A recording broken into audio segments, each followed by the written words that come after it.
and gentlemen, boys and girls, saints and ain'ts, participators, agitators, and oh, the haters, how we love them so. Welcome to another episode of The Bigger Picture within the throne room. Today, virtually at the seat of the esteemed, we have the icon, the legend, co founder of the Holy Grail of all things hip hop literature. He is a cultivator of the hip hop Bible. He is a made man of the made men. He is a hitman of the Hangman 3 as well. Bosses of bosses. Titles that you can only achieve if you have experienced the loss. Because without loss, how do you know you've ever won? It's impossible, right? Ahead of his time, considered above the curb and all the herbs. A curator of the golden age of hip hop. He is the one and only Ray Benzino. Scott, Man, I welcome, appreciate brother. that. That was an amazing intro. I appreciate it. Yeah, thank you. Thank you. Welcome, brother. How are you? Thank you so much for taking the time out of your hectic schedule as still running around doing the hustle and the bustle and the bossing, Man, even at this stage, right? man, thank you very much for having me. I appreciate it, man. I'm just ready to. I'm just ready. I know this conversation is gonna be dope, so I'm ready. Shout out to Big. I see you, Bigger. Hey, I see you too, brother. I'm so happy that you're here tonight. This is amazing. This is only like a dream come true to me. The Source magazine we was just talking about, like that was our hip hop Bible, brother. You know what I'm saying? To be sitting here with you now is amazing. The last time we was on the platform together, I didn't feel like you was recognized the way you should have been. You know what I'm saying? I don't think those guys even, man, maybe a couple of them knew who you were, but the props wasn't given to who you actually are. And tonight, tonight that's what this is about. You know what I'm saying? It's much shout out to you. We salute you all the way, brother. Appreciate that, Big. That means a lot coming from you, bro. Yes, yes, definitely. Absolutely. We were talking earlier today about the golden era. We're 70s and 60s babies in this building right now. And we understood wholeheartedly the fight for hip hop, the fight that was not only made in the record industry rooms, but even in the government when there was a deliberate campaign to squash it. And the emergence of the CEOs, the emergence of the Black executives, where we had so much influence and power when it came to how our music was being projected, how it was being made, the quality of the content.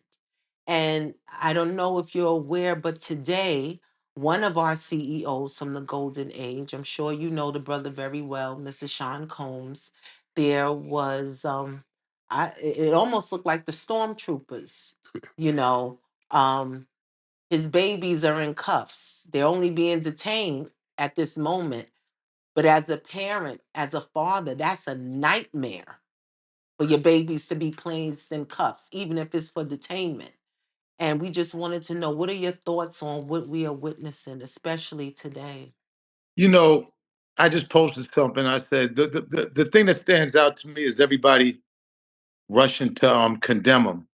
Mm. And our culture, we got to stop doing that, man. We got to stop using this internet and social media to tear each other down. Now, granted, whatever he went through, I don't, I don't have knowledge of everything because every time you get something on the internet, it's second, third, fourth hand, or it might not even be true. But I do notice when a black man looks like he's being tore down, black people like to grab their popcorn and sit there and cheer it on. And I think I don't think people really realize how the powers that be just sit in rooms and devise on how they're gonna um individually take us all out. I've always said that, they can make money with us and make millions, but once you have, they don't mind making you a millionaire or even close to a billionaire. Although when people say billionaire, like when they say someone's a billionaire, it's not, that doesn't mean that they have $1 billion cash or liquid. you Mm, know. But it seems like they don't mind making a bunch of money with you. Once you start getting influenced, mm, once you start influencing these white kids out here, that's when you have to be stopped. And it seems mm, like they don't mind you having the money because if they're making a million, I mean, if you're making a million, then they're making 100 million. So they don't mhm, mind you making the money as long as you don't stay influential. Once you mm, get too influential, that's when they have to knock you down. No black man can go down in history because they control the stories that's going to be history. So they control the narrative that's going to turn into history years later. So mm, they control the history. And if they control the history, they're going to make it so no black man goes down great. You can go down rich, you can go down mm, with some money, but you will mhm, not go down being an influence. They will find some way to scathe your reputation, mm, to tarnish your name, to destroy your brand. They will do anything possible. And they don't mind if you have a little bit of money, just as long as the history book shows say, yeah, he's done a lot. He's done a lot. He's done a lot. He's made a lot of money. But check out this scandal. mm, And it's too obvious. All our top guys, all our amazing black men, and I'm not here to judge anybody for what they do. Um, that's for what the law is, but we also know that this law is very biased, very mhm, against us, and I don't have the stomach for it. Whatever Diddy did, him and God, he has to deal with that with God ultimately. As far as breaking laws, from my vantage point, from what I've seen, I haven't seen any laws broken so far. I've seen civil suit and him giving money in situations. But so far to this date, and even while they're going through his homes, I haven't heard of any laws broken. Now, that doesn't mean that laws weren't broken. Just I need somebody to tell me if a law was broke, if Diddy broke a law up until right now. mhm. I need to find that out because I don't see any. You know what I'm saying? Up until right now. I think you're absolutely dead on. I don't think it's a coincidence that each and every mover and shaker and power broker of that era, of our era, of the golden age, has been chipped away. And it's always law enforcement. It's never sickness. It's never, it's always law enforcement that comes in, and the tearing down of the reputation. That's how it starts, not being allowed in certain rooms anymore, you know, almost as if they're painting you in a quarter to respond, you know, and we're only judged by our response, never by all the accolades and accomplishments, the hundreds of thousands of families that got fed. Because if you cut the head, the body is useless. Oh, forget about it. And they know his head, no pun, he is big. His arms, his reach is vast. And it's not Yes, just Diddy. We can go in the history of black men, Muhammad yes. Ali, Muhammad Ali, Mike Tyson, Michael yes. Jackson, Kobe Bryant. We can go Kobe, on and on and on with great musicians, great athletes, great men. And right, it's just it's sad, and it's saddened that our own people don't realize that. Even if you feel a certain way right. about one of us, you don't have to go on the internet and let it be known. Mm, We need to keep what's going on with us in house, okay? Because they look at us and they're just laughing at us, mm, you know. Um, I definitely agree with y'all both on that, but it's one point I want to make, for the world, and it's almost shaking to the bone when I think about it, but I can't ignore it. So you remember the movies that we used to see when you make a deal with the devil, absolutely. and when you make a deal with the devil, you're going to get, what he promises you, but there's always something more to it that is a part of it that he don't tell you. He never tells you you're down for it. He tells you you get rich, you get famous, you get this, you get that, but then totally in the end you fall apart, you get taken apart, whatever. It's nothing almost that is done in the dark that will not be eventually exposed by the light. Right. And I'm not here to judge no one because we have all, and this is where I say this gets shaking to the bone. We have all fell short of the glory of God, and we all should be trembling for our own salvation. Mm. So, whatever's happening to him is an example that is happened to any human being, any of God's children that have stepped out into that dark realm and have fell into sin and have fell into the hands of Satan. And it's a very trembling thing because we all need to work out our salvation.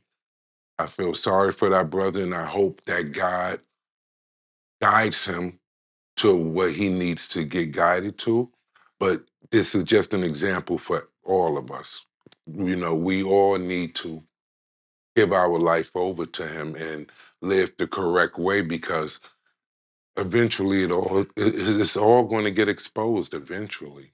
And I think that, with the thing is, the internet, when you look at everything now, the internet is really what a lot of the information the police are going by. You know, they most of their information now comes from the internet. And, you know, it's to the point now where psychics can even uh predict when shit's gonna happen. Or are they psychic, or are they been working with the police the whole time? With the internet, you just never know.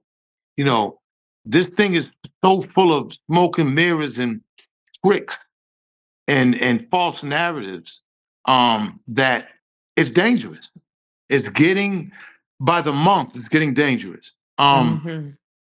Just like Bigga said, man, I feel bad for him. At the end of the day, he's a black man. And yes, we all, one thing about us, we men, whatever we sin, whatever we done, we gotta face God, and we gotta be able to face ourselves also.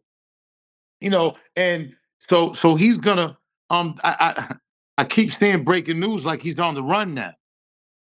And you know, if that's the case, um, Diddy is still has businesses out here that he's still Hmm. attached to, Revolt and everything that goes with Revolt. And at this point, I'm just thinking he's trying to detach himself quietly from it, still be a part of it quietly, but then detach himself. You'll probably start seeing him just, come out and, just really, um, y- I wouldn't be surprised if you start seeing people denounce him, not because they want to. The ones that work with him will start denouncing him because they have to, in order for him to still play the back and get his cut. You understand what I'm saying?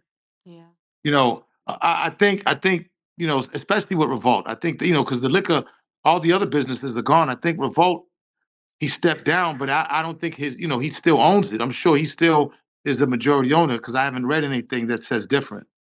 So at this point, I'm just thinking that, he's pretty much probably telling people, look, what I'm saying, just say you don't fuck with me no more. I mean, it takes a strategic guy to do that because he still wants, I'm sure, to have some type of ownership in the things that he's developed that have made money.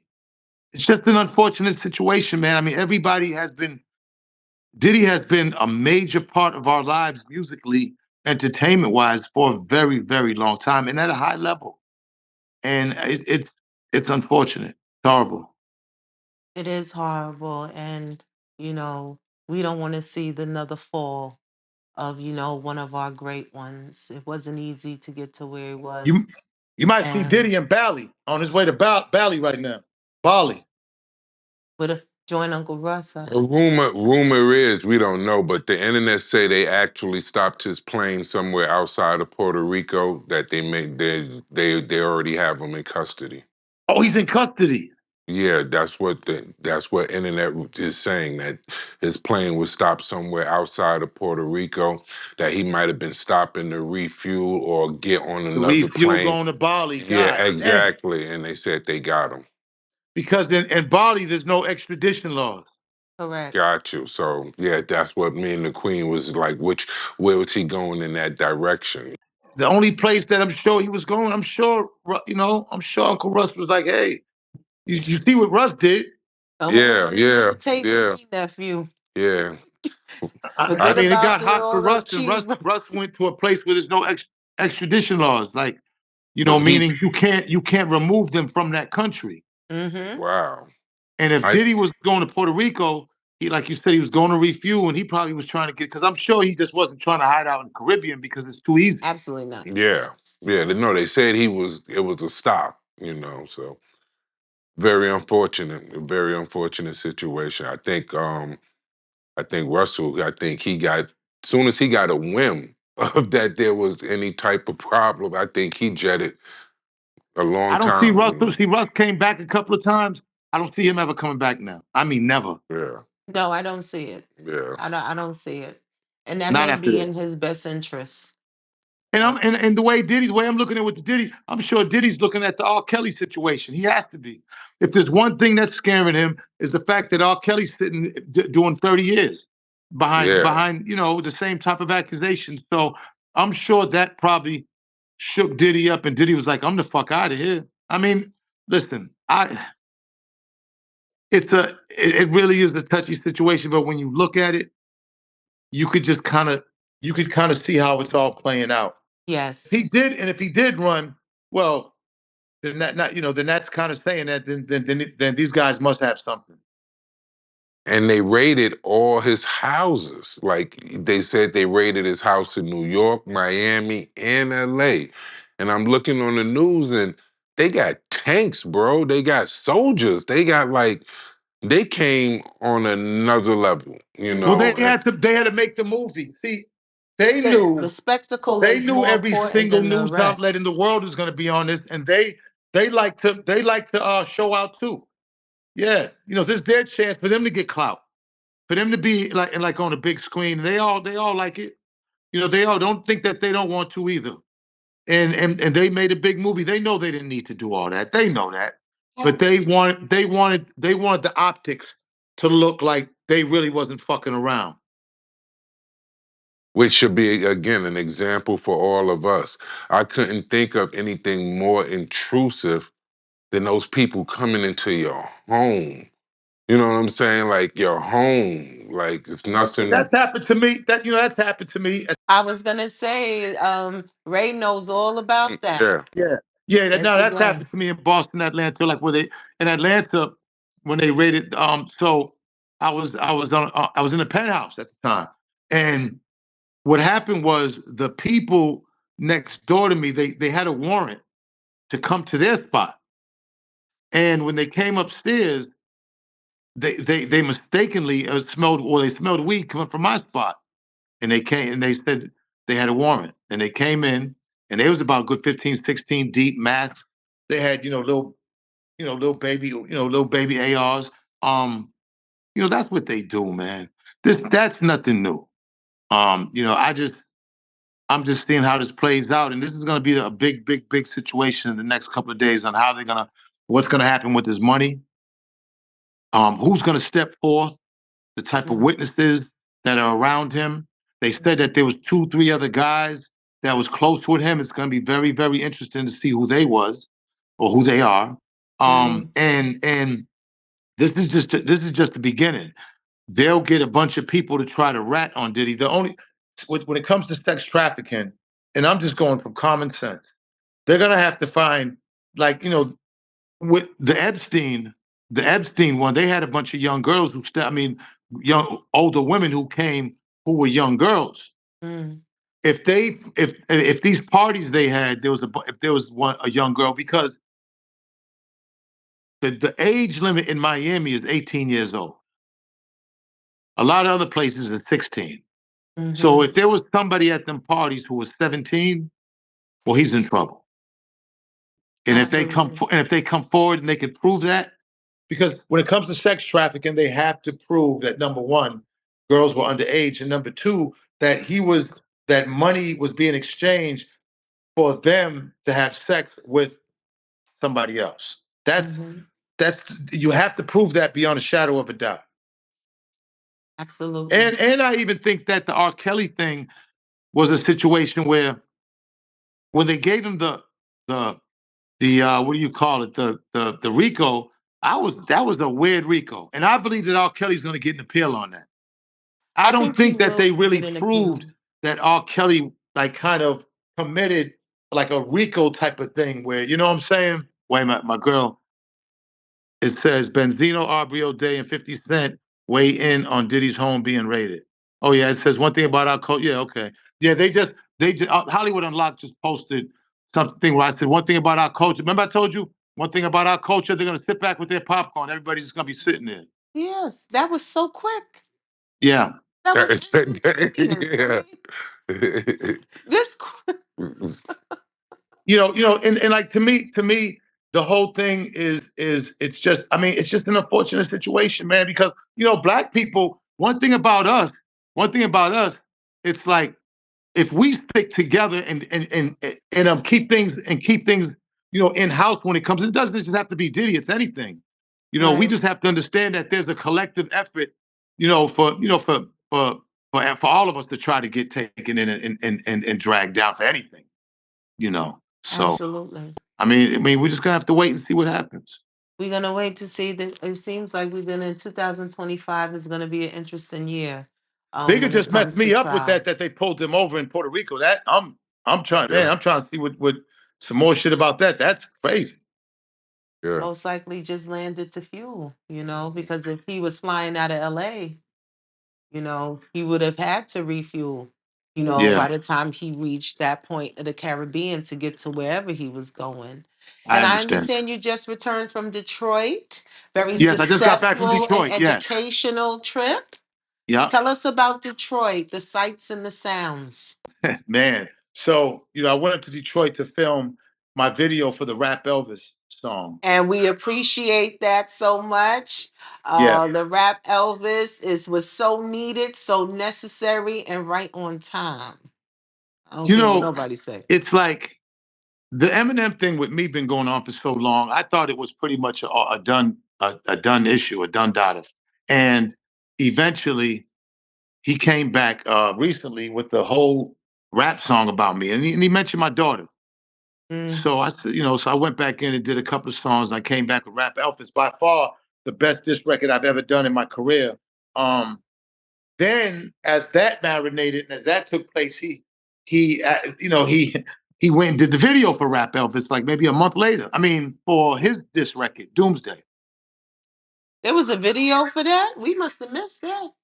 Oh, Yeah, yeah. there's a whole video Yeah, I called. Yeah, saw you it. gotta check it out. And he mentioned he got Big Sean in it and a couple of local artists from Detroit. Mm. And I'm like, oh, okay. So that's what I said. You know what? I'm gonna go to Detroit to Mom Spaghetti, and I'm gonna shoot my Mm. video. Mm-hmm. And I'm Mm-hmm. gonna make it epic because Absolutely. And it is epic. Your response was I've been going to epic. Detroit since 1984, 85 as a young man. You know what I'm saying? As a young man. So, Detroit. When I was young, Detroit was the city that wasn't amazing. It had black people. It was amazing. Mm-hmm. Black people had jobs. Mm-hmm. Motown was cracking. It was the mecca. I mean, Was. it wasn't too many places in America in the 70s that you could get a big job and benefits. And people were flocking, especially from down south, to Mm-hmm. Detroit. And they Mm-hmm. was buying homes. They was starting families. It was a great time to be black. Absolutely.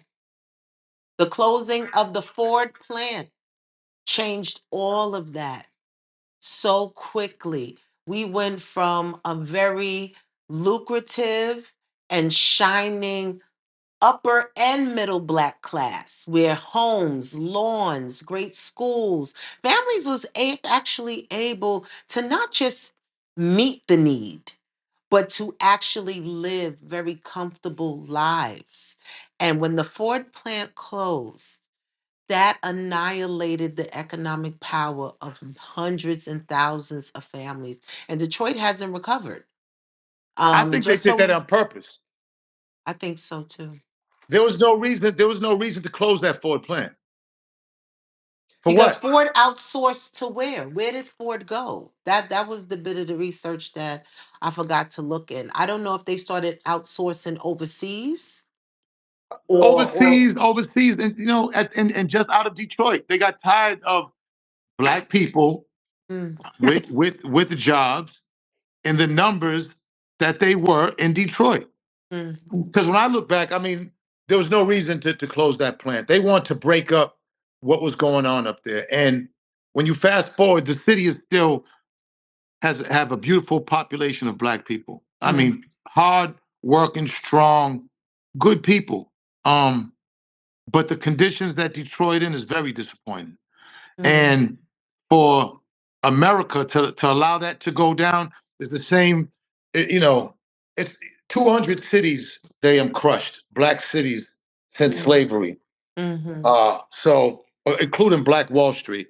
Absolutely. So it's nothing new what they've been doing to us.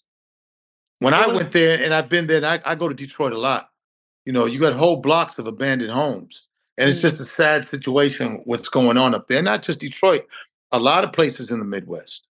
Cleveland, I mean, a lot of different places in the Midwest, St. Louis, just the mm, conditions. And you could tell, like, there's money. There's money to mm. get, to help these cities. They just don't get the money. And the politicians that are in place, they're not doing anything. And it's sad, man. It's sad to see us as the people go out like this. It really is. They're still struggling with water. And that's something that I would have never thought in modern day America, that a U.S. citizen can't turn on their faucet and trust that the water that's coming out of it Mm. isn't going to make them ill. And when we all witness, in other states, we are watching this, I don't think we really grasp not being able to turn on the faucet, not being able to bathe without the hesitation in the back of your mind. 5 to 10 years from now, is my body going to be riddled with cancers, parasites, and all of these things? And that still hasn't been addressed. There's so much in Detroit that is not being addressed. Um, Before your departure, I saw a very short reel of a Detroit native and a power shaker by the name of Trick Trick. And he was saying some very broad and vague. I don't know if it was a threat, if it was Listen, just listen, wanting to Queen. be Let me on tell you something. camera, Let me tell you or what something. that was. I was there for the whole week, and I ran around East Side, West Side. I got people all over. Always had people all over. I was on live. I was dropping locations. I even passed out some meals. I did a bunch of podcasts up there in the hood Mm. downtown. I went to Mom's Spaghetti. We know. We know. We know. I've met Trick Trick here in Atlanta, and it was love the first time I met him. I met him at Lenox Mall. He was with 4 or 5 guys. I was by myself, and it was nothing but love. I actually shot a movie with his brother. You Mm. know, when I looked at what Trick Trick said, my name wasn't mentioned. Trick Trick could have been talking about anything. It was very vague. Trick Trick could have said that 2 years ago, and nobody would have never about something else, and you would never know. And that's what I Correct. said earlier about the internet. See, I don't get Absolutely. I don't get caught up in what people say, because unless they mention Benzino, unless that they mention that with what they say, as far Right. as I'm concerned, they ain't talking about me. I think the big misconception about you, Zeno, is that you're not as loved as you are. I think that's a huge misconception about you. I think that the internet has been quite busy and dedicated to spinning the narrative, one, that you're not who you are and you're not who you say you are. Your experiences aren't authentic, right? Your accomplishments aren't accomplished, and that you are loved from Maine. And you're Boston's son, right?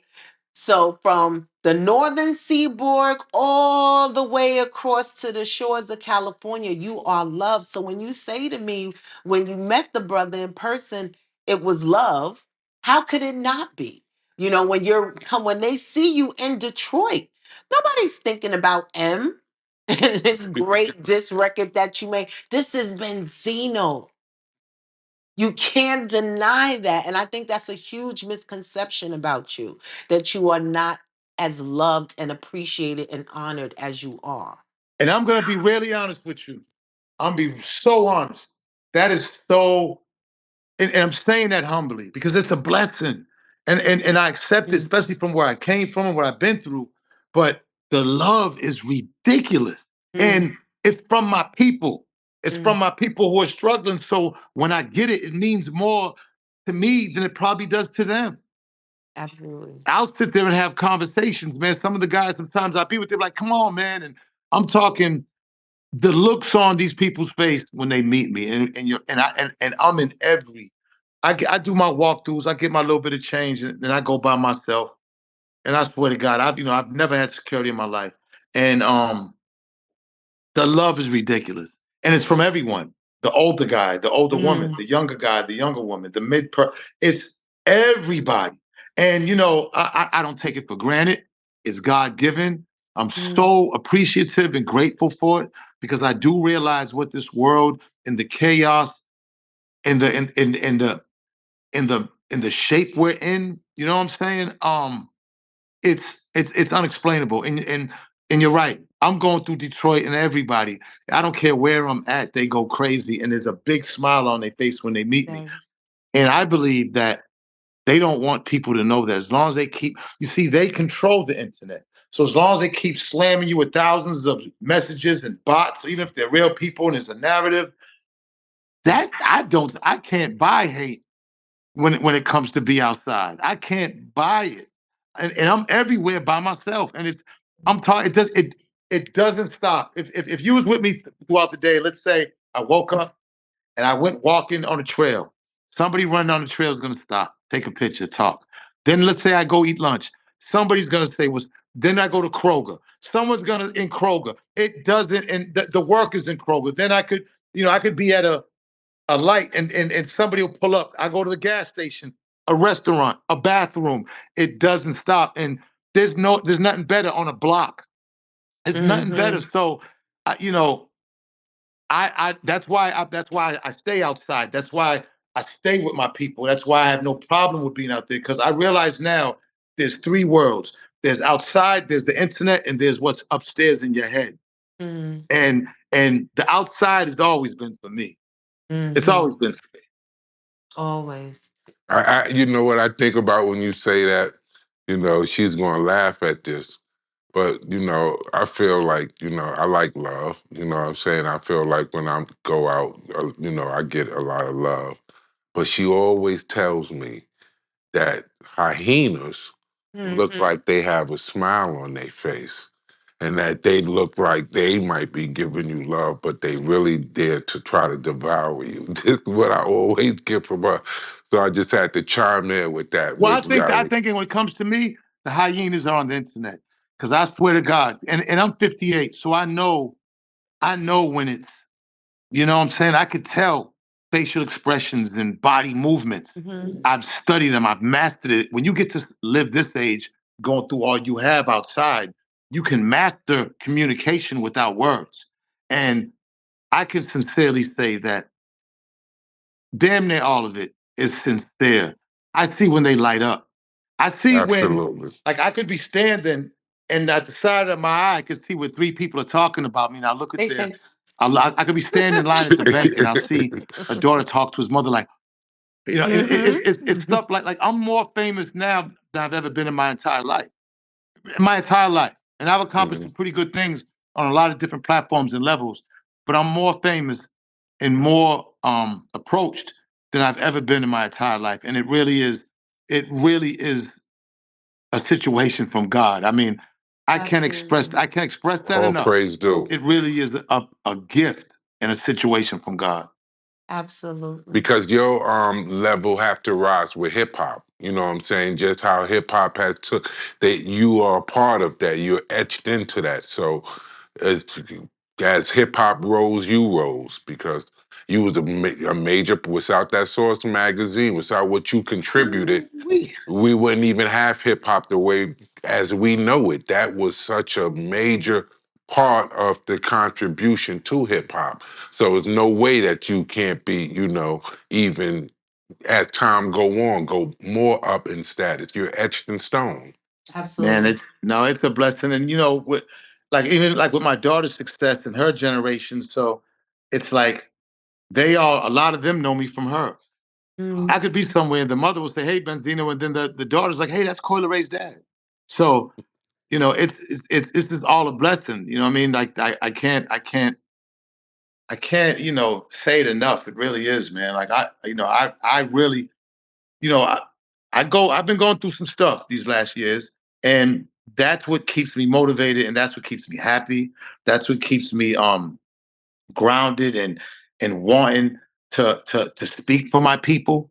mm, Because that's even within the Eminem thing. It's just me speaking for my people, speaking for the people who either aren't going to speak or who can't speak up for themselves. mhm. And I've always taken that on my shoulders, and I'm proud of that. As you should be. There is, I think we are going to witness a trial of the century before the close of 2024 with the state of Nevada versus Keefe D, Dwayne Davis. What are your thoughts of that? I do know that you've had your own personal relationship with Pac. 1996 was a tremendous year in hip hop. 95 was a tremendous year. In 96 and 97, very tremendous years. I think pivotal years if we're really going to go down the timeline of the music, the culture, the highs and the losses. And you were in a position where you were in a seat to really see it unravel, and how the media then contributed majorly. The internet wasn't alive and well then, but the media, how something that could have been kept in-house and there was enough people in position and power that may have been able to have stopped this snowball that was rolling out of control, or maybe they didn't even know it was going to go that far. What are your thoughts on this trial that's going to come up? Because I think it's going to be almost as large as the O.J. Simpson trial. There's no physical evidence. You Hmm. know, Keefe did it to himself. Now I don't know what they found on those computers, but we know there's no. I mean, I guess that would be physical evidence that they found something that they could use within. But on the most part, as far as like a gun, fingerprints, stuff like that, there's not too much. I think most of what they're going to use is his words and his interviews against him. Mm. Welcome to the world of the internet. Back in Hmm. the day, guys wasn't doing this. Hmm. Any type of crimes, any type of situations you get yourself in, you didn't run to the internet. You didn't run and get interviewed about it. It was quiet. There was a lot less of shit like this happening because guys kept it quiet. PTE, I don't know how many interviews I've seen with him talking about Pac and him admitting being in the car and him. I mean, And gloating about it, gloating about it. there's no statute. There's no statute of limitations on murder. Correct. So a lot of times you're just looking at ignorance. Mm. You know, you know, get yourself 20, 30 years, potentially 20, 30, looking at 20, 30 years in life because of you talking about something that happened that you was involved with is the most ridiculous, goofiest shit I've ever heard or seen. You know, I, I think he's the king of the goofballs. Um, Definitely. I mean, if they find him guilty, he'll go down in history as definitely the emperor of that shit because I've Absolutely. never seen nothing else. And I've been involved with street guys in the streets all my life, and I've never seen no shit like that. You know what I think it is? Because I've watched, my love forces me to watch these interviews, going way back. I love Pac. I love who Pac was for us. And when I saw this man, the very first interview, and he's gloating, almost giddy. And one of the things that always stood out to me, no matter what scenario he was describing, he would highlight that his presence, there was someone that would say, Keefy D. It didn't matter if it was, a Suge or Michael Jackson even going by. They said, oh no, Keefy D, is here. And I'm like, get the fuck out of here. You know what I mean? Like, I'm not going for that. First and foremost, by his own story, this is a guy that was in the underground economy, right? This is a guy that was a mover and shaker in the underground economy. We know these guys. These are the men that invested sometimes in the music industry. These are the men that would be at these parties because the revenue they were making in the underground economy afforded them to be at these tables. Yes, there was popularity. Yes, people would recognize, like, oh, that's so and so from wherever, right? But he constantly, he made this really annoyed me, right? And I said, you know what? This guy's going to jail. I said it to myself like 3 years ago. He's describing them in the car, right? And he says that he sees Pac and Suge in the Beamer, and there's a group of girls, waving Pac. It's Pac. Let's be real. It's Pac. That's like seeing you at the. It's Pac. Let's stop this nonsense. It's Pac. Of course, the girls is waving across the street. They might have jumped on the hood of the car if they could have. That's This right. is this is the level of who he was. He was a celebrity, and he's like, yeah, the broads was standing across the street, and he just smiling like a sucker. Kind of what? What do you mean? He's not supposed to smile at the girls. Yeah, and then when because I'm Keefy D, you know what I mean? I'm like, wow, this guy wants recognition. No, Dude, ignorance, ignorance, the ignorance, envy, envy, ignorance envy, and and the ignorance. arrogance of it. And I said, this guy is going to get himself in trouble. And he just kept telling the story over and over and over again. And I said, oh my goodness. So now here we are. 2024 will probably be a trial. I don't know, like you said, what physical evidence is there. But I do know when we watch the YSL trial, um, FBG Duck, rest in peace, FBG Duck. We've seen it's not so much the physical evidence now. In our time, DNA was the game changer, right? DNA was the game changer. They had to have a weapon, they had to have a body. A motive was important, but not them. If they had the weapon and they had, you was done. Now they just got footage. They have camera footage, your own words used against you, um, Other people's posts. other people's posts, you know, and that's the case. The cases are being built so easily now. They don't need a CI anymore. No, it's true. A lot of the agents just sit by the computers now and just watch social media.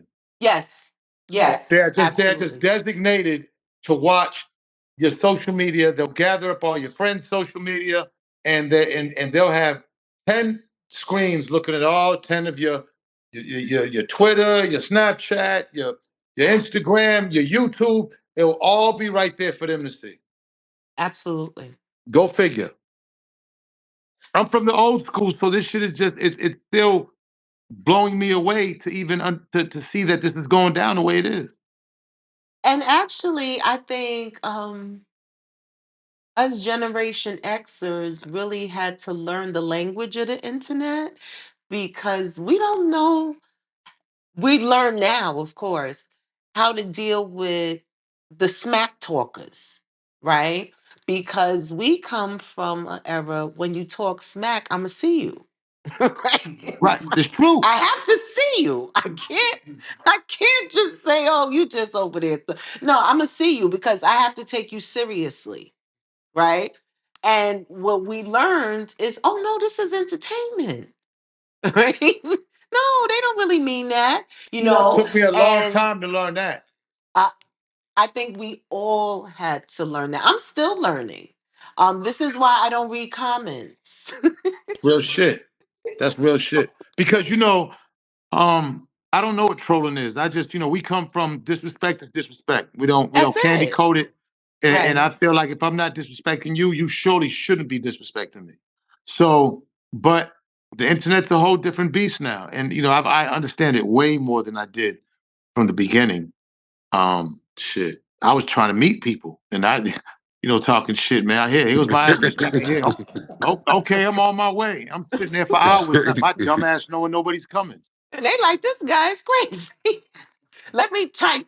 This guy is It's crazy. true. It's true though, but the level of disrespect that our culture has for one another is beyond acceptable.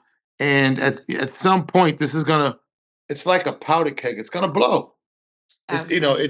because it's getting worse and worse. Every couple of months, the internet is getting worse and worse. The exposés, the level of disrespect, how gossip sites are what they're posting every 5 seconds. It's just, it's not even about the music anymore as much as it is about the actual person and what's going on with them and how and whatever juicy type of story you can get out of them.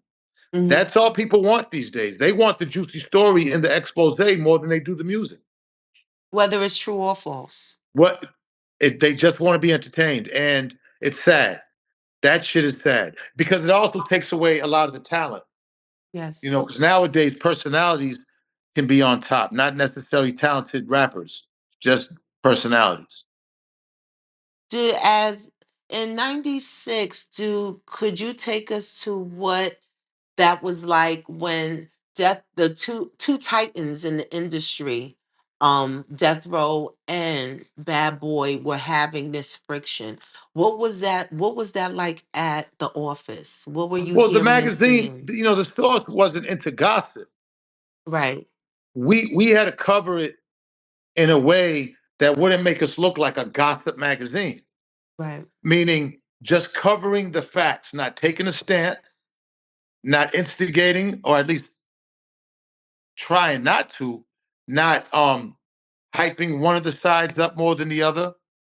Our job was just to report what's going on and show the world, especially the people who don't live in LA and don't live in New York, all these other people, just give them an insight on what's going on. The thing with that was the music was so amazing Mm. that to me, not that it overshadowed the beef, but the music was so amazing that it guided the beef. It's Mm. not like they was just making a bunch of bullshit records going at it. The music that Death Row and not just the diss records, the music that was coming out in the 90s from Death Row and Bad Boy was iconic and will Absolutely. always be iconic music, some of the best music in hip hop history. There'll never be, people say what they want about Suge, but man, he gave us some of the best music ever with those guys. And those guys all did music before Suge, and their music wasn't sounding like that. Now, Dre's the exception because Dre's been doing it at a high level for a long time. But the bottom line is when Dre got with Suge, Snoop, the Dog Pound, Rage, Quick, all these guys was making absolutely amazing music under under Suge Knight. And that music will live on forever. So the beef was happening, but we was getting amazing music. So that's what made it so incredible. That's what made the beef so dope is that we're getting music on both sides constantly, and the music is amazing. It's not trash, it's not garbage, it's not mid, it's okay. I mean, it was the the highest level of hip hop that everybody in the world could appreciate. So I think that's what made that beat so special. It's not like it was, yeah, Pac did hit him up and then Biggie did Who Shot You, but both of those labels were absolutely iconic. The artists were iconic, and the music that they did would live on. And that's what made that beef and that time special. As as someone who not only was a boss but an executive, but also had an ear to the street, did you think it was going to spiral the way it did? Yeah. I mean, You once you did. start talking about fucking your wife, and once, because Pac was a wild boy, Biggie was a little more reserved. But Pac, especially when he was with Death Row, that was it. He was, that was, I mean, that was Juice Park Revolution, Black Panther Park, gang banging Park. it was all in one. I mean, everything was rising in him, all these different parts of Park, but that's when everything reached its pinnacle inside of him. And I think, that's when he was just, there was no stopping him. There was no controlling him. You know, even at the awards, the 94 awards, when Mm. Suge said what he said, you could see the tension. I mean, it was God that helped us that night because somebody didn't get to know that somebody didn't get killed that night was just like I really thought that there was going to be problems inside Madison Square Garden that night. And Because it was at the Garden. Take us to that night, because that's a pivotal night.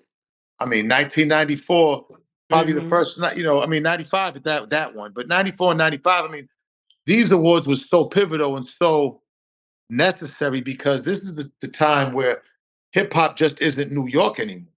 Mm-hmm. Hip hop just isn't the Mecca anymore. Hip hop now has expanded all over the place. And those shows is the first time people from all over the country seen each other. The South, Mm. the South, when Andre 3000, the Outcast, basically said, I got something to say. And from there, the South just took over. The West Coast, Absolutely. Suge brought almost 100 guys and sat them in the middle. He spent a lot of money on his set and everything with us. Mm. Wu Tang, not Queensbridge, Biggie. I mean, New York was in there from all five boroughs. Mm.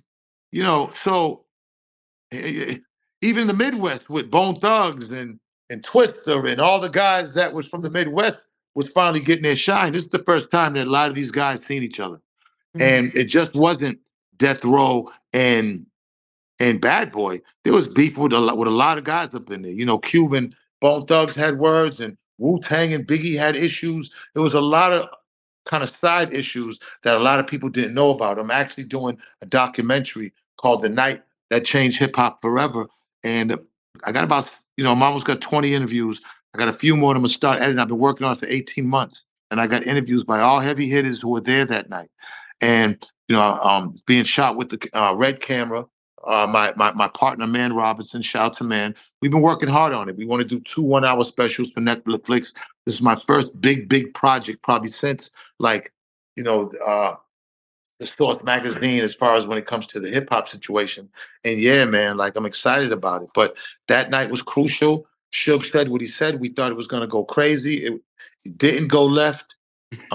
Snoop came out and kind of diffused it with his speech without I don't even think him knowing it. But it was tense.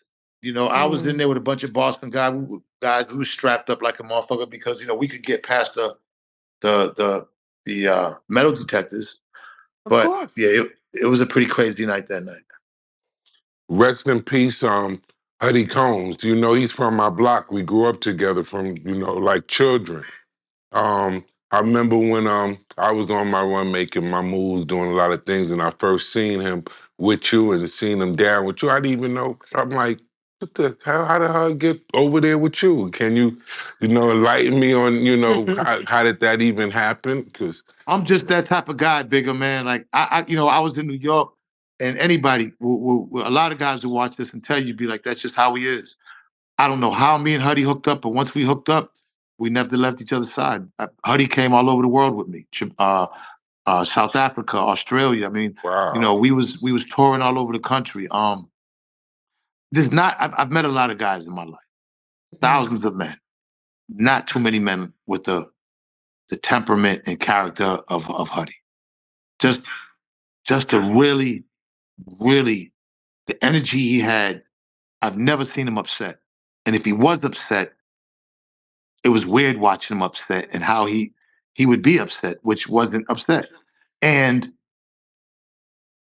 you know, every time Huddy brought me around somebody from Harlem, people don't understand. Huddy was connected. Huddy, people loved Huddy. Everybody knew Huddy. You know, um, it hurt. It hurt my heart when I got the call and but we did so much prior to that. I'm talking me and Huddy for the few years we was together. We did a lot Mm. and together. Mixtapes with the Untouchables and uh like I said, going tours. Huddy, that hat. just sits on the top of his head, and I don't care what happens, it doesn't move. It's a special way he wears it, and he's a Harlem ambassador. Yeah, absolutely. I mean, he represented Harlem so fucking well in a lot of aspects, streetwise, entertainment wise, spiritual wise. Just a great guy. And it's unfortunate when it comes to that. The only thing I could think of was God needed him by his side because he was too great for God to want to take him from us. God had to have something bigger for him upstairs because there was no way that God took him on some negative stuff because he just didn't have it in him. I remember going to Mars 22 with Huddy, man, and all Huddy wanted to do was just party, man. Everybody, from girls to guys, nobody, it just never was animosity with Huddy. And I wish there was more of Huddy in me. You know, I learned a lot from Huddy. I was always a people person, but Huddy really is a different type of soul. And I just am glad that I was able to experience life with him for the time I did. You know, his wake and funeral, I sent him away big. Horse and carriage rode through Harlem. Yeah. You know, that was I did that. I'm not saying it to get credit. I did that because I'm proud to say. You know, I'm proud to say that he went out like that. When I say Harlem marched behind that horse-drawn carriage with Huddy in it, yeah, I'd never experienced nothing like that. Not in Yeah, it was Boston. a big day in Harlem that day. Yeah, it was a big day. And shout out to you for sending him home that way, you know. Absolutely. Yeah, he was definitely to this day, always, he's a love spirit, a love son of Harlem. You know, I'm glad that I had the opportunity to grow up with him. We from right next building next to each He other. loved you, Bigga. He always Yeah. he'd always like, you know, say, Huddy, and you know, Bigga, he got that little chuckle, that little giggle. No, yeah, he had a funny, laugh. Like, you know what I'm saying? Like, he got that, you know what I'm saying? Like, again, there will never, ever be nobody else, never He mind Harlem in the world like Huddy. Nah. absolutely. Harlem World was Huddy. Honestly, I know Mace, shout out to Mace, shout out to Sugar J and Baby Stace and everybody that was in Harlem World, but Huddy was Harlem World. Yeah, that's what I was about to ask you. Did you get a chance to ever break bread with Big L? You know, I've never even met Big L. Unfortunately, yeah. You know, that's when me and Huddy got unfortunate. Yeah, together, L had already passed. But me yeah, being with the Source magazine, I got to know his history yeah. through the Source, and yeah, you know, the thing with Big L was like he was cut down in his prime. Like L was getting ready to really be that next guy. How like Biggie was and Nas and Jay. L really was going to be that for Harlem, and it just didn't happen. You know, um, we got a small catalog of L's music, unfortunately. But if people go back and listen to Big L and his vocal tone and his style, you know, it was easy to see that L was going to be that next guy. Oh, absolutely. I am so looking forward to the night that changed hip hop forever. I think it is so important that is brought to the screen. Congratulations on that. Did not go over my head. I'm excited about it. What about the book? Have you thought about writing a book? You know, the way it is that I had to the I want to do, of course, my life story. I'm going to get it out there, especially now in times of story. I think my life story is like sometimes I can't even. It's still going. That's what's so crazy. Correct. Chapters are still going. It doesn't stop. But and before I could do that, I wanted to get established something because that's going to be a big situation. The book, the docu series, the movie, or the series. So I want to get stable enough, get my bag right. So that's why I've been.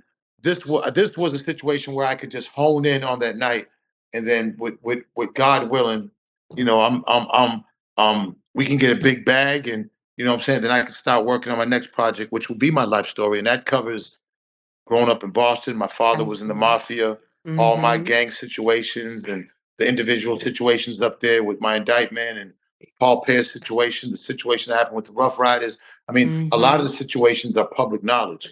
Me getting ready to be signed to Easy and talking with him before he died. Um, just a lot of stories. The DMX thing, issues that we, I mean, there's just a lot of stories, It's a lot and of stories. it's gonna take a big budget and a big bag because I don't want to half-ass it. I just want to make sure that the story's told in its entirety because, like you said, Queen, you know, people got people.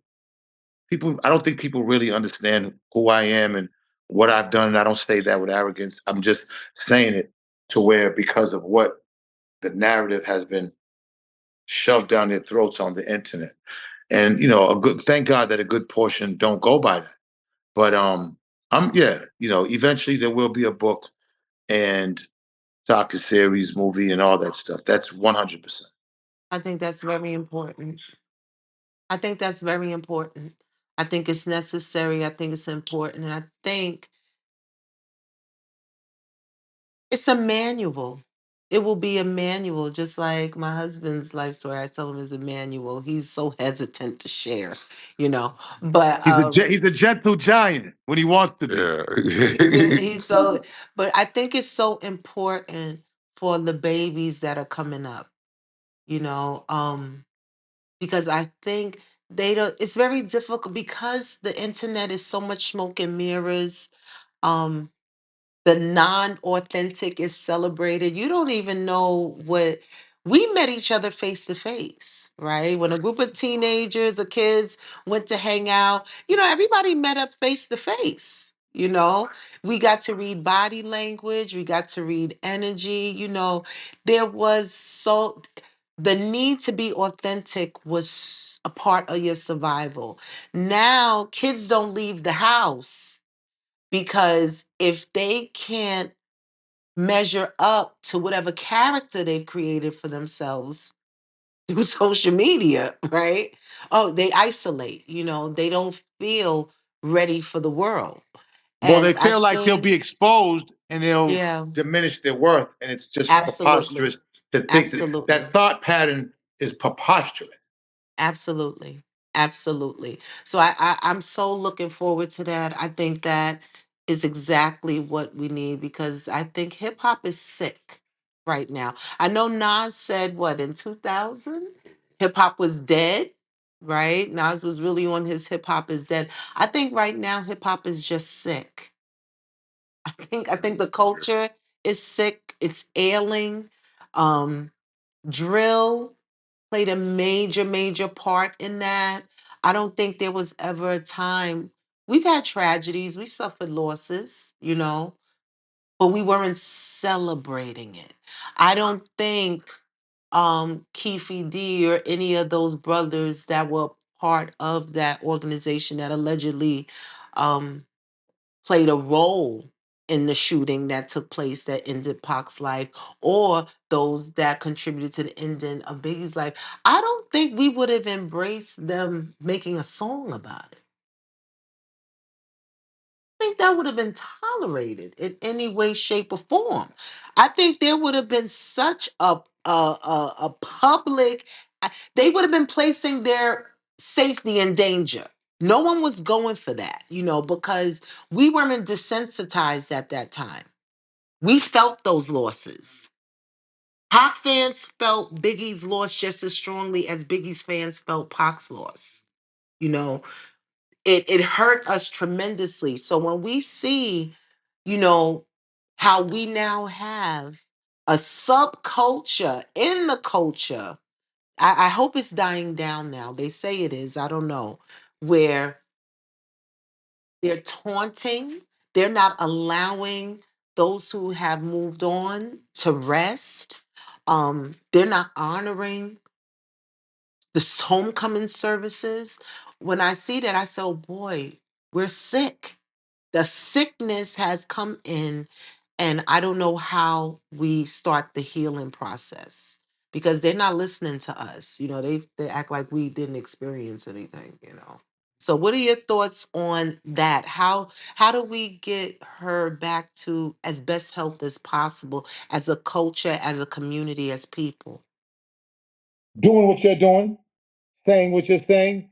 We were gatekeepers.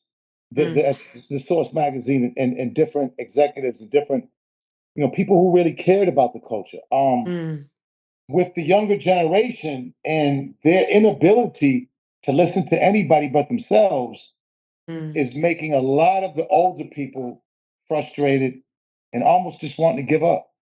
mm, And I think when they can hear intelligence, because the bottom line is it's going to be a filter. The ones who aren't going to listen and the ones who continue to push ignorance, they're going to be filtered to. I see there's going to be a separation to if you continue to want to be ignorant and continue to want to disrespect hip hop, then I think there's going to be a separation. mm, I think eventually the ones I think, especially the younger generations who firsthand understand that can see what you're seeing and see what I'm seeing. I think they will listen more on solutions on how we could turn it around. You could talk about solutions until you're blue in the face. If nobody's listening, then it's a waste. I just think that as time goes on and as more chaos contributes to hip hop, and because before hip hop was leading, now the internet leads, and we know the internet is mm, filled with a bunch of bullshit. The good thing is, the fortunate thing is that there are a lot of great platforms on hip hop with intelligence and good people, and people that if these younger people could listen to, they would learn something, and it would help hip hop. I always look at hip hop as a girl, like just like you said. Look at her back in the day. I was too young. I wanted to get with her. Like, man, I want to get with her, but I'm too young. Then when I got of age, it's like, shit, I can go talk to her, man. Hey, then I got to take her out and I got to experience her, and I was excited and she was beautiful. And then there was a period in time where she wanted to go hang out with these other guys, mm, and the other guys, as time went on, exploited her and used her. And then I seen her again, and she wasn't looking good, and she was looking bad, and it made me sad. And it's like she's not dead, but mm, she's still living. And if she can just get rehabbed and get help, then she could be her beautiful self again, even at her older age, as we are. mm, And that's mhm, how I look at hip hop. So I look mm, at it in the same way. I look at her as a woman from how I looked at women from when I grew up until now. And it I still hold out hope because she's not dead. She's still breathing. She just needs she just needs a little bit of she just needs some not a little bit. She needs some mm. rehabilitation. And she needs to be around people who actually care about her. Right. I think that was a That beautiful was beautiful. analogy. Yeah, that was That beautiful. was I a was about to beautiful say that. analogy. That was really That beautiful. was really beautiful. I don't think you could have said it any better. That was really beautiful. It was one thing I had wanted to touch on because I've been asked this at least twice in interviews, and I maybe they asked it to me because they heard something I said on another platform, but the when you was on Drink Champs, shout out to that platform, that whole thing went viral. You know what I'm saying? When you shared your tears of pain, that whole thing went viral. So I've been in a couple of interviews and people ask me, "Oh, how do I feel about you crying, Benzino crying?" So I think I said, so they must have heard me say on the platform that I cry every day. I don't know if it's a day that go by where I don't shed a tear. And I said, what type of world are we living in that I don't understand that? We're real warriors. We come from something different. And real warriors have real scars. Mm-hmm. Real warriors have taken real losses. Mm-hmm. Real warriors have remorse, and I reflect on things. I reflect on mistakes and things like that. And that brings tears. But that's the shedding, of something off of me. And that also is the cleansing of my soul. And that's from God. That's something that God has given you. I hear these young guys talk, oh, I don't cry, I don't cry. And I'm like, you know, what are you talking about? And then try to make like a joke, like, oh, he cried, he cried. No, is there No, anything? again, and you hit it right on the nose. Um, I got a lot of built up in me. I've been through a lot of trauma. Absolutely. And the worst thing to do is to keep it bottled up Hmm. because eventually it's gonna come out in a time and place where it's not gonna be good for you one way or the other. Crying helps me. Being vulnerable helps me. Being crying and being vulnerable helps me. It opens up a new light of understanding. Mm-hmm. Because I was once that guy, that hardened guy that didn't want to show that because other people would take it as weakness. But as you get older and you start to see that you have nothing else more to prove, and that Mm-hmm. you've done everything there Absolutely. is, and you bear the scars that show it, and crying is the healthiest thing you could do for yourself, for your spirit, for your soul. It's a healthy thing. And I've done interviews before, and I just felt like I'm not a drinker, but I knew if I was to drink, I would open up. So I kind of did that on purpose. Um, you know, when I do drink, I do get emotional, as do other people. But it did open up a valve in me that needed to be opened. I was on Love and Hip Hop. They've seen me cry. There's times where growing up, so many of my guys have gotten killed that I was trying to cry. Even at Huddy's funeral was I couldn't cry. So it's at the funerals I can't cry. But then there are times within me that I know that if I need to cry, I need to cry. And at that moment, that was a moment that I needed to cry. And crying to me made me stronger than I ever was. And it would be a mistake for anybody to think that crying is a weakness. Not just me. Yes. And that's what I said. It's made anybody, nobody knows. So, you know, when I look back and I looked at myself and I was like, wow, that was a moment. And I, I, I I listened to the words I was saying, and though I was slurring them a little bit, the truth was still in the slur. And that's all that counts. That's all Absolutely. that counts. Is when I look back at it, I want to make sure I didn't say nothing crazy. And I watched the whole interview a few times. And everything I said was real. And the Was. part where I said I want to hug Eminem and want it to be over, that is that part of me that does. Mm-hmm. You don't realize there are many parts of you, and them parts come up and depending on the mood and depending on the moment, that's what you're going to put out. There are times where I'm like, fuck Eminem, bomb him. But that time I felt like, hey, listen, if we can come together and we can hug it out, I think that'll be powerful. But I I, I put it out there, and if nobody doesn't grab it, if the olive branch isn't grabbed, then I got to go back to, as Bigga said, the warrior. You know, there's nothing the matter. I don't operate with ego anymore. I just operate with right. There's no gray area anymore for me. It's only right and wrong, and I know the difference. And I have no problem when I'm wrong admitting it to myself first and to God first, and then to whoever else I may have to admit it to.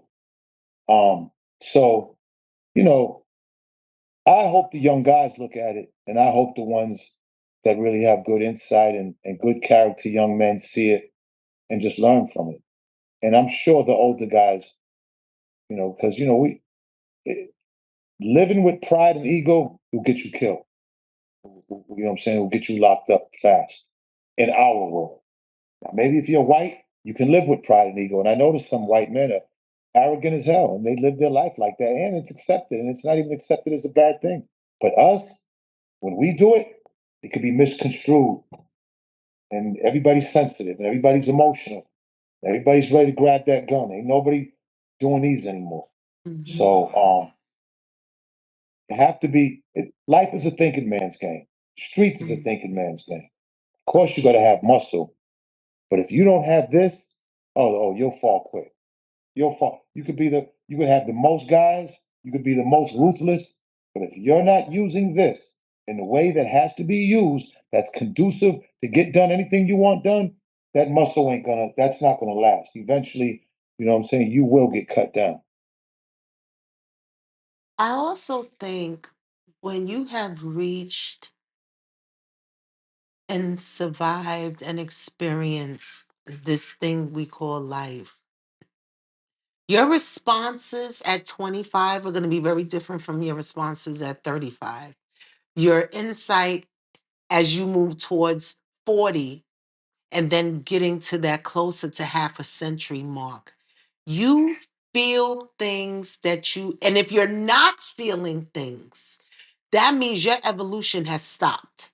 Something in you has stopped, something in you has died, okay? And you're in trouble spiritually, emotionally, physically, every 360 degrees of arrested development. That's what that is.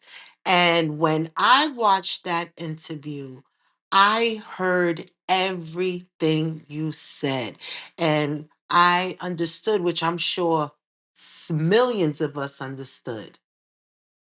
As my husband said, a warrior's scars are deeper than what they see on the outside because Ooh-wee. you're not allowed, because you're a warrior, because you're a leader, you're not allowed to wear your emotion at all because you are the leader. People are looking to you for the pillar of strength. You ingest everyone else's shit and you push yours to the side. So when you reach the level of maturity and insight and spiritual growth, where you say, I can't keep swallowing this, this has to come out. It is spiritually enlightening. It is a release. And as you said, don't get it fucked up. Mike Tyson cries all the time. Man, And he's gonna knock several motherfuckers out if they try it, right? Absolutely. He's so consumed because he's really experiencing life now. He's feeling everything that was suppressed. And when I see Mike cry, I say, oh my gosh, he's waking up. He doesn't want to hide those things anymore because you did it for so long. so long. So long. So For so long, man, and I just got to be Raymond at that moment, and it felt good. and it felt good. And you got adult children now. Shout out to your princess. That's the only one you got. Right? It's the only one you got. I got three boys and girls. Shout out to Ray Ray, Coy, Taj, and Zeno, and my girl's son Samaj. So I really got five. And So she's the only girl out the crew. she's the only girl out the whole crew. And she also has two older brothers that I raised before she even Wow. got here that wasn't mine. So she's the only girl, and believe me, Coy is more like me than any of the guys. She's Mm. yeah, no, she's tenacious, Mm. resilient. I Mm. mean, outgoing, leader. You know what I'm Mm. saying? I mean, she has all these qualities, and not that her mother doesn't have those qualities, but you could see Benzino if you knew me personally and watched me grow and then watch her, you could see it. It's easy. I see it. It's so Mm. easy to see. She has a lot of me, a lot of my attitude, a lot of what I did. I remember, my baby's mother used to always be like, "Listen, you better come get her. You better come get Benzina." What is very plain to see how proud you are of her. When you say her name, there is a light that comes on around you, and there is a smile that you just can't erase. I can't Yeah. believe it, and it's unfortunate because I'm watching out from the outside looking in, but it's okay. I know when it comes to situation like that, the only one that can fix that is God. And I'm gonna be right here waiting for it. It's unfortunate what happened to us as far as the internet, but it's nothing different from a lot of what a lot of fathers are going through with their daughters are who came up like me, street guys. Yeah. Who wasn't with the mother anymore, and then going through the issues with the mother, and it's just a lot of factors in it that it's not a coincidence that a lot of guys in the hoods are going through this. With boys, it's a lot easier to deal with. Girls, when it comes to street guys and fathers and how to deal with their daughter, we're still learning as we go along. There's no handbook. Right. And we have to balance who we are in the street and how we are and who we are to try to raise a child. We're not A going to be Cliff, daughter at we're that. not going to be we're not going to be Cliff Huxtable. We're not going to be Greg Brady. We're not going to be that. We didn't get to grow up watching shows of single families and how the closest thing was Boys in the Hood. Right. And that was raising a son, still not a daughter. Because Right. there's so many different facts. It really is different from a father to son and father to daughter. So, you know, I'm to the point where I realize because millions of people are looking at our relationship, the ups and downs with it, I realize that the only person that's going to be able to intervene and make it right is going to be God. And not saying that it's not right. It's just that with me, the only thing that is right is when your daughter and father are loving each other and speaking highly of one another. If it's not that, then it needs to be fixed. And I'm the first to say that it needs to be fixed. And I have open arms for her whenever that moment in time comes. I'm not going to rush it, but I'll still be on the outside looking at her. If it ever comes down to some other shit, some where she needs me, I'm only a call away, and I'll be there. And however long it takes me to get there, I'm leaving it in a split second. So, I've learned to deal with this a lot better. I was bitter. I was angry because I didn't felt like that myself or no parent deserves disrespect from how they raised their person. But I think when they're looking at how it raised, it's like, well, you wasn't there. Well, it's hard to be there when you're out making money.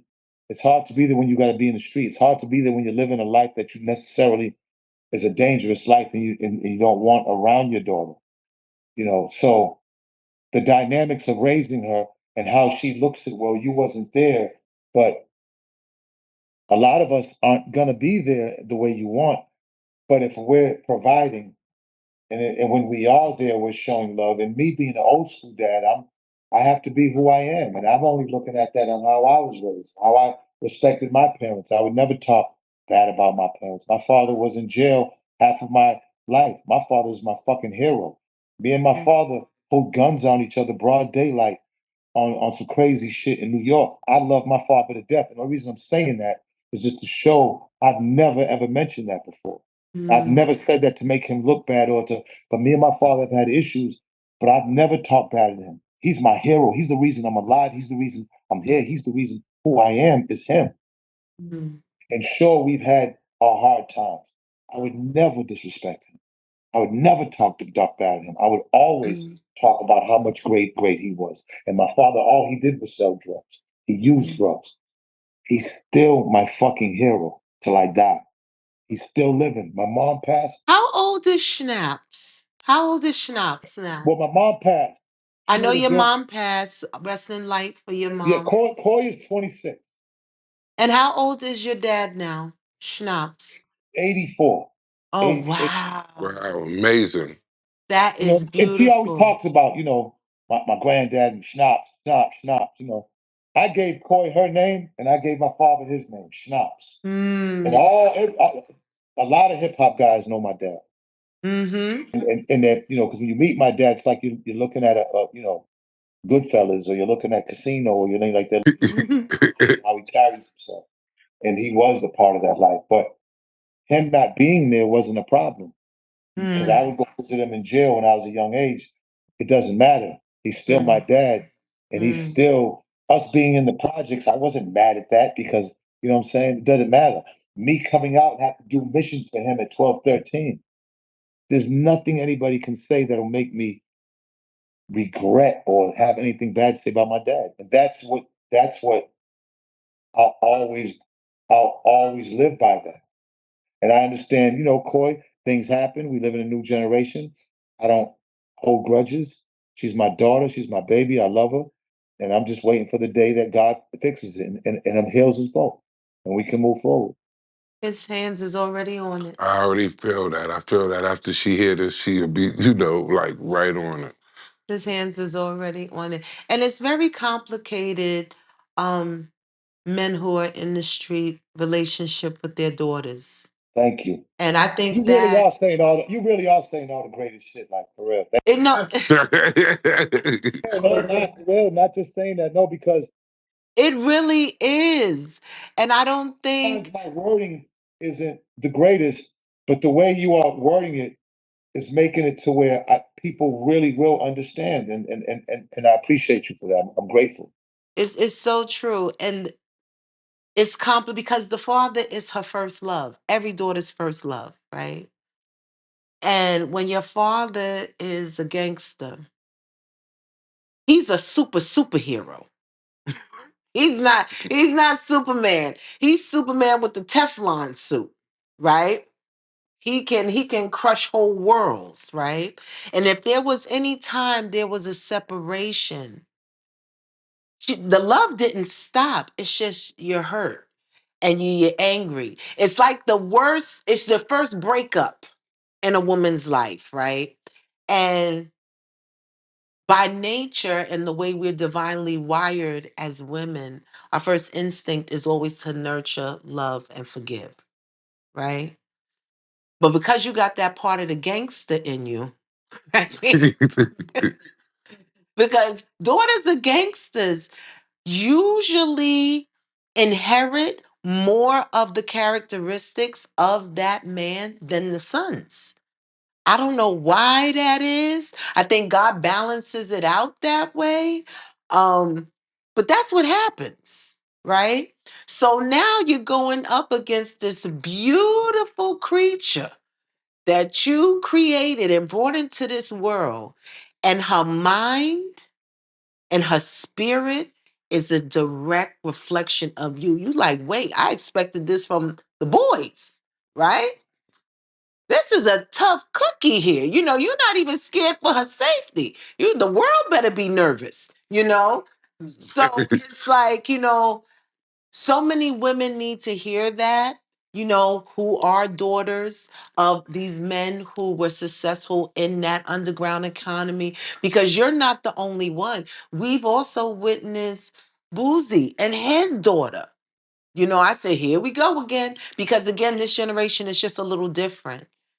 Things are played out and misconstrued and, exploited, but God's hand is on it and it's going to be fine. You just watch and see. I It's going to be appreciate that, fine. and you explaining that. Like I said, I haven't heard it explained that way, and Mm. and as you said it clicks, and I hope it clicks with everybody else because, like I said, I'm sure there's a lot of guys that are looking at me and Coy's relationship and waiting to see what happens because They're seeing it themselves. helps them exactly. They're seeing themselves. They like, what do I do? The Cliff Huxtable don't know what this is because he doesn't come from that. He has no Well, idea. Cliff Huxtable gets to stay. He has money, a great job, and he gets to spend time. Yeah. The thing, that's what the daughters want. That's it. Right. Just not reality Right. and millions of guys out there in the street, Right. kids out of wedlock and not with the mother. Right. It makes it very It's a difficult. it's a functional dysfunction. Right. A functional dysfunction. Yeah, I I like that. like that I too. like Yeah. that too. Mhm. Who are you listening to today?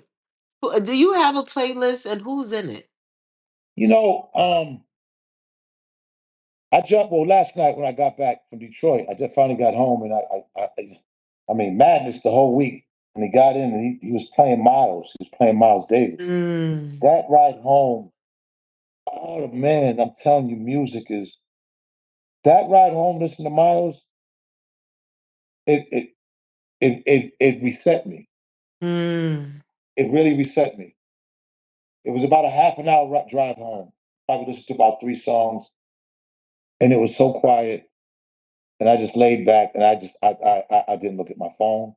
And the Mm. whole time, I just closed my eyes, and I really kind of just went with the flow of the music, and it really reset me. So Mm. that was the last thing I've listened to.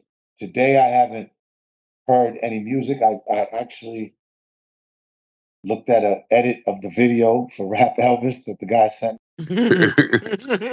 It looks amazing. But you know, I had a 10,000 album collection. Mm. I listened to everything. I Mm. mean, everything. Like when I went seeing the Bob Marley music, I came home and just listened to Bob for like 3 hours. You Mm. know, um, huge funkadelic fan, huge band, funk band fan. Bar Ks and the Ohio Players, Earth, Wind, and Fire. I mean, these. Mm. Where would we be spiritually without these guys playing those guitars and horns and drums, bass and keyboards, flutes, and where would we be? Bongos, percussion. You Mm. know, those guys are wiped out now. The black band is wiped out. Mm. So uh, hip hop is when I want to have my attitude. Mm. I listen to hip hop, and there's so many different types of hip hop, but there's so many different types of attitude. When I go work out, it's funny because when I go work out, I might listen to Kiss from a Rose from Steel, and I might listen to that over and over for an hour and a half. I Mm. might listen to Stone Temple Pilots and listen to Still Remains, that one song, over and over. It's certain songs with certain melodies from different genres of music that hit me for that moment. And it's people don't realize that the melodies and the notes in music are a direct correlation to our emotions. That's why when you hear songs that can make you happy, sad, it just isn't just because. There is a real biological situation happening, scientific situation happening with the notes and the music. Think about music. Satan, all his angels getting kicked out. And I broke it down to like Satan had the harp, and he had it up there. He was really think of how music is taking over the minds of people, and look at like the fans of Eminem or the fans of Beyonce or the Barbs of Nicki. They're really obsessed with their artists, Mm. and it goes to show you the obsession maybe that the devil that was once good, once he got that harp and that music, he used it for bad. And I think he Yes. got the influence of a lot of the angels with the harp and with the notes. Mm. And I still think that that's happened today. I think the frequency of the music, a lot of it is too much for these young kids and even certain adults to deal with. They don't know that these low frequencies and the low 808 drums are so infectious that it's like it just makes you turns you into somebody else for that moment, and you have to be careful. So you don't want to listen to low frequency music all the time. Mm.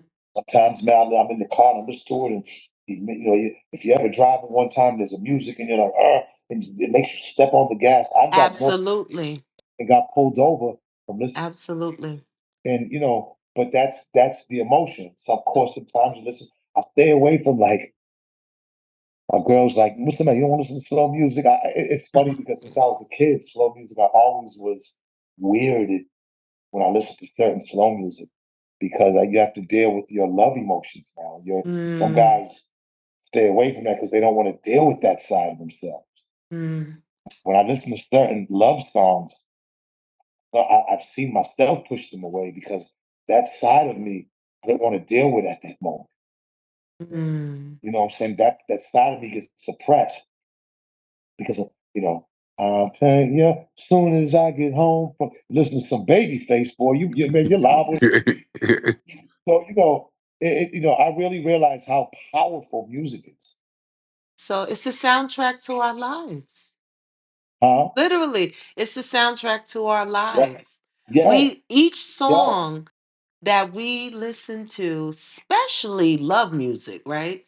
We could pin we flashes of moments that song is connected to comes. That's why I don't know what the young people listen to when they go on dates. When the guys pick up the girls now, you It's know, not love music. yeah, they're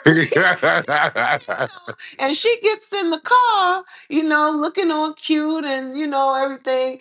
And what's playing is, something talking about sounding like Jason's anthem, murder, murder, kill, kill, kill. I'm like, how they vibe to that, and get to the restaurant, do they, the frequency, like you said, I think is really, we can feel it in our bodies, what the frequency does. Still had high notes. Yeah. Music today is pretty dark. It's very And dark. I don't think people realize how dark love music is and how it puts, especially females, what type of emotional state it puts them in. Oh yeah.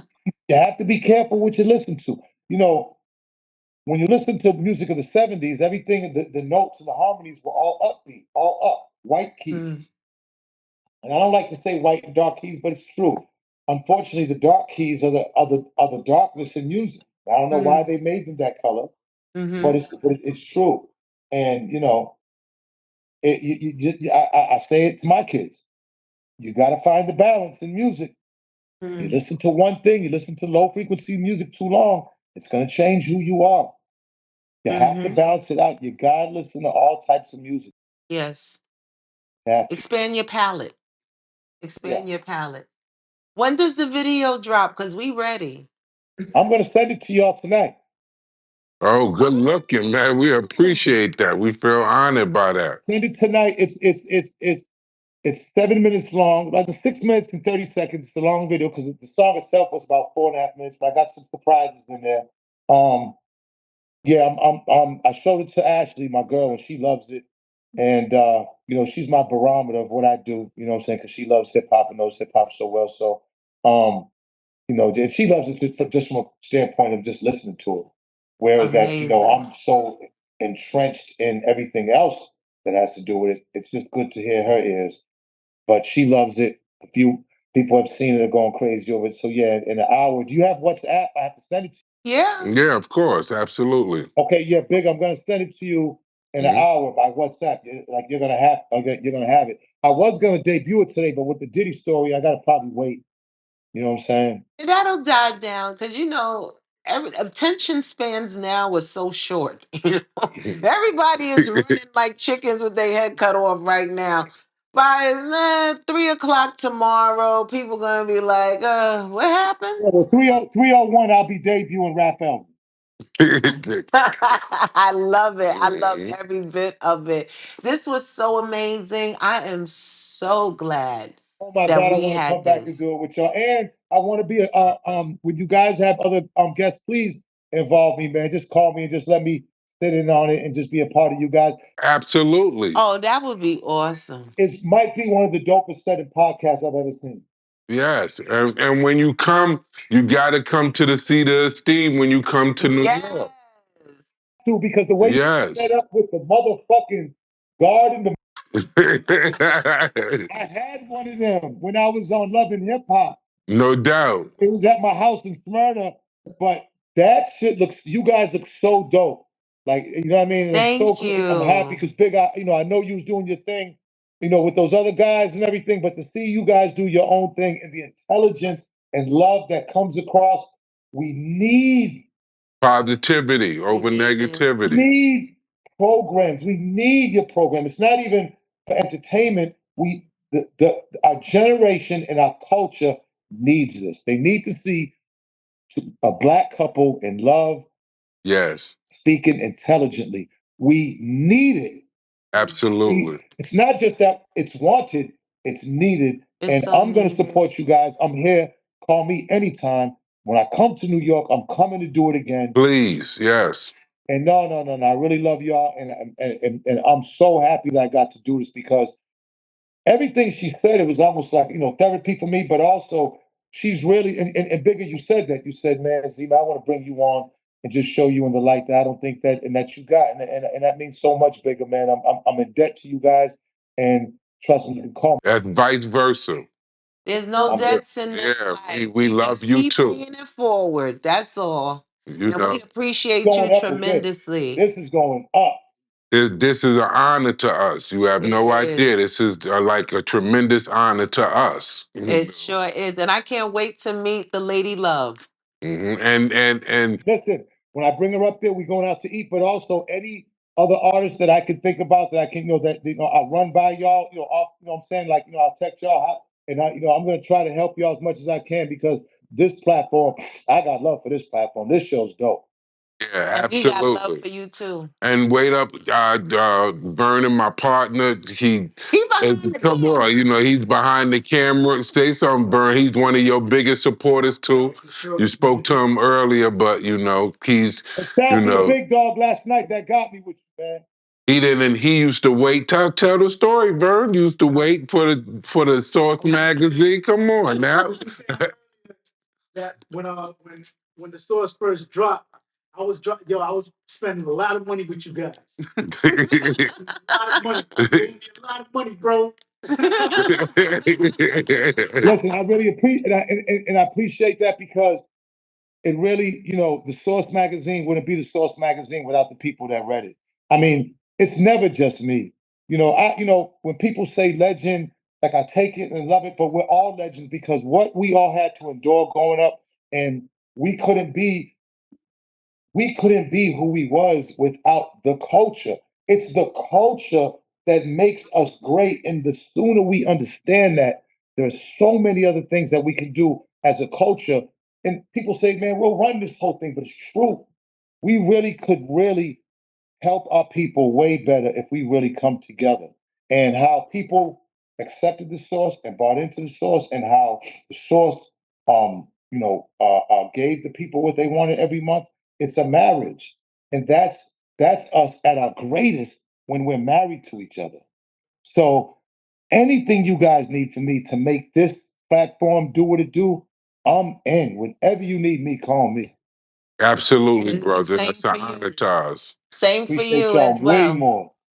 Same for you as I know you don't believe in protection services, but we got you covered. Man, Yeah. No fun. No pun intended. say I walk with God, but you can best believe, what I'm saying? God ain't got no problem with, what I'm saying, a dude down here with a license for that gun to, to make sure everything. We got them in every state, bro. We don't like Yeah. I don't get on and brag like that, but LA, Detroit, wherever you at, you give me a call. I have them right, especially Atlanta. Not just for me, and not just for me, but Mhm. God willing, CoI and anybody else that. Yeah, Yes. I got you, bro. Yes. That's what we do. That's Yes. been my business for a long time. I thank God. I praise God, but that's my business, So Word, bigger, if bigger. anytime you needed that, anytime you New need, York loves you, bigger, and respects you, and that I know. yes. And I appreciate you, brother. This has been magnificent for us. Absolutely. And please tell me when you guys get the clips and everything done, everything, please keep me talking post, please. Yeah, we're getting no, we'll send it right over to you. Send it right All right, over. well, 1 hour you're gonna have to rap Elvis, so get ready for it. Ah, Okay, brother. Love, man. so much It's love. much Thank love, you brother. so much. And people, that is a wrap. That's a That's a wrap. wrap. I love y'all.